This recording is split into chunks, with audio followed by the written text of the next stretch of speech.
નવસારી મહાનગરપાલિકાના પટાંગણમાં દેશની આઝાદીના પર્વ એવા 76મા પ્રજાસત્તાક દિવસની ઉજવણી ખૂબ જ ધામધૂમપૂર્વક કરવામાં આવી હતી।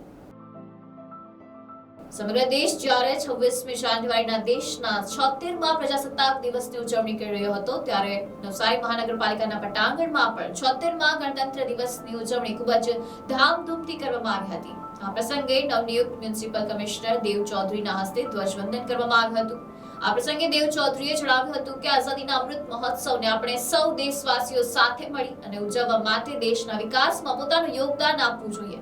હમણાં ચાલી રહેલા વિકાસના કામો અને નાગરિક સુવિધાઓના પ્રોજેક્ટને સમગ્ર શહેરના પ્રજાજનોના સહકારથી પૂર્ણ કરી અને નવસારી શહેર ગુજરાતમાં એક અલગ બનાવશે। આ પ્રસંગે વિવિધ શાળાઓના વિદ્યાર્થીઓએ સાંસ્કૃતિક કાર્યક્રમો રજૂ કર્યા હતા અને સમગ્ર વાતાવરણ દેશભક્તિના રંગે રંગાયેલું જોવા મળ્યું હતું। આ કાર્યક્રમમાં વિદ્યાર્થીઓ દ્વારા દેશભક્તિની વિવિધ કૃતિઓ રજૂ કરવામાં આવી હતી, જેમાં અલગ અલગ વેશભૂષા ધારણ કરેલા વિદ્યાર્થીઓ ઉપસ્થિત સૌને મંત્રમુગ્ધ કર્યા હતા। આ પ્રસંગે વિશિષ્ટ કામગીરી કરનારાઓને મહાનુભાવો દ્વારા સન્માનિત કરી પ્રમાણપત્રો એનાયત કરવામાં આવ્યા હતા। આ પ્રસંગે નવસારી નગરપાલિકાના માજી પ્રમુખો તેમજ અન્ય મહાનુભાવો, કર્મચારીઓ અને શાળાના આચાર્ય, વિદ્યાર્થીઓ તેમજ નવસારી શહેરના નાગરિકો મોટી સંખ્યામાં ઉપસ્થિત રહ્યા હતા।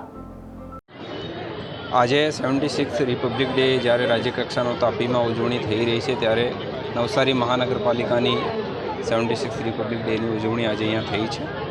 આ પાવન અવસર ઉપર હું આખા નવસારી વાસીઓને ખૂબ ખૂબ શુભેચ્છાઓ આપું છું અને આપણે એવી જ રીતે ભેગા રહીને સાથે જે છે કોર્પોરેશનમાં કામ કરીએ અને વિકાસનો જે છે વિકસિત ભારતનો સંકલ્પ છે આને પૂર્ણ કરીએ। ખૂબ ખૂબ ધન્યવાદ। Report NC news, Navsari.